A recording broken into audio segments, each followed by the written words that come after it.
Hello, all. Kevin here, back with part 4 of the Introduction to Wild Edible and Medicinal Plant series. Uh, Full disclosure, this is actually the third time I'm recording this because we've had some technical difficulties tonight. Hopefully we can get through it on this attempt. Today we're going to talk about harvest and preparation of your wild plants. And we're still mainly talking about edibles, but this will carry right over to medicinal plants. When we're talking about harvest, we're going to talk about ethical harvest versus emergency harvest. And in ethical harvest, we're going to operate by what we're going to call the rule of thirds. With that being said, what I want you to think about is if you're just out gathering some wild edibles and so on and so forth to get yourself a meal or supplement a meal. I want you to operate off this rule of thirds, like I'm saying here. And what that basically means is don't harvest more than 1/3 of the available plant material. If you're harvesting greens, don't harvest any more than 1/3 of that one plant. Let's say you're harvesting plantain leaf, and that particular plant has 9 nice, delicious leaves on it. Don't take any more than 3 from that one plant. And move on to the next plant, and the next plant, and the next plant. If you're harvesting something that causes you to terminate the plant, think about something like trout lily, where we're going to be digging up the bulbs, and that will kill the plant because it only has one.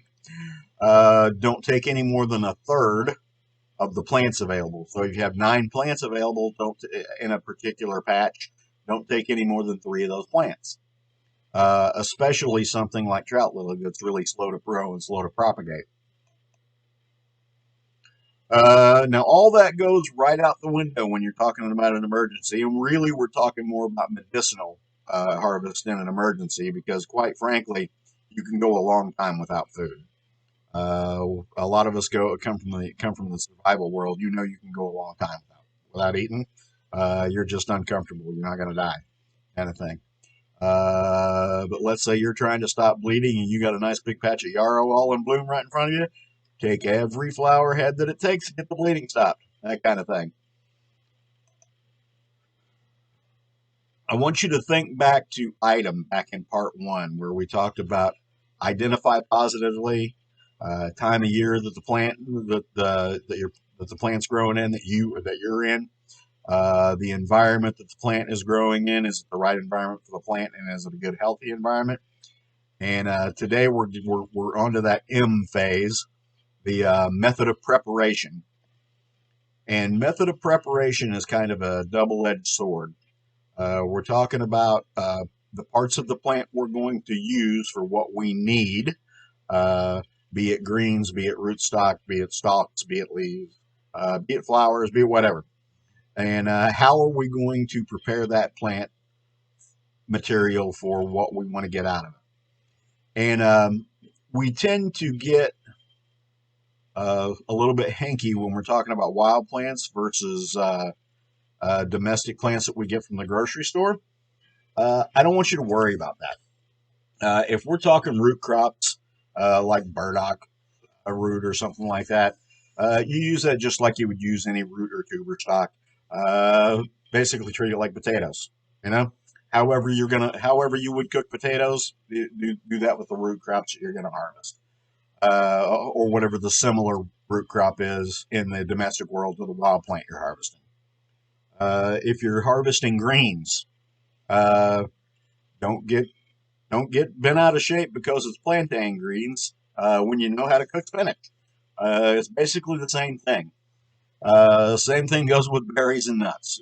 Use wild berries and nuts just exactly like you would use them out of a bag in the grocery store. All right, after you have harvested whatever it is you're harvesting from the plant, you're going to want to go through and you're going to clean it up and remove all the little creepy crawlies that are crawling around in there, any bad spots in the plant. If you got little chew holes in the leaves where the bugs have been after it, cut those out. Same thing with rootstock. Clean those up and discard any bad spots. that kind of thing. It's like I said, it's not anything mystical just because it's a wild plant. Uh, Now, with that being said, when you get into wild edibles, here's what I want you to do. I want you to go slow. Uh, your body is not used to processing these foods. It's just like any new food you try. You know, you go to a restaurant and you try something that you've never tried before, and it gives you the diarrhea or the upset stomach or something along those lines. It's not necessarily because you're allergic to that. It's just because your body is not used to processing that. And it's going to be exactly the same thing with these wild edibles.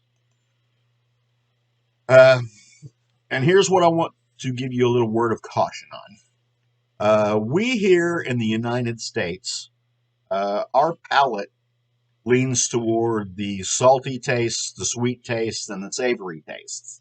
Uh, some parts of the world, they like the bitters. Other parts of the world, they like the fiery, hot, spicy things.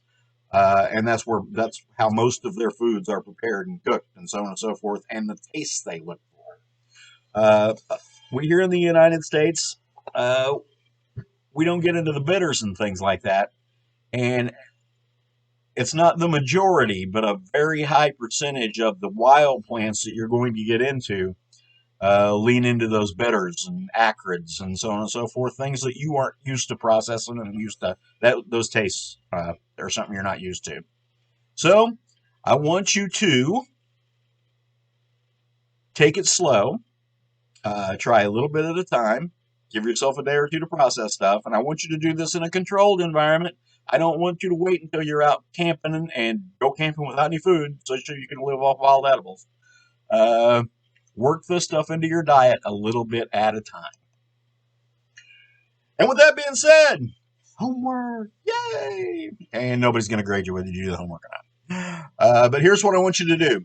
I want you to go out and I want you to look at five local plants. All right.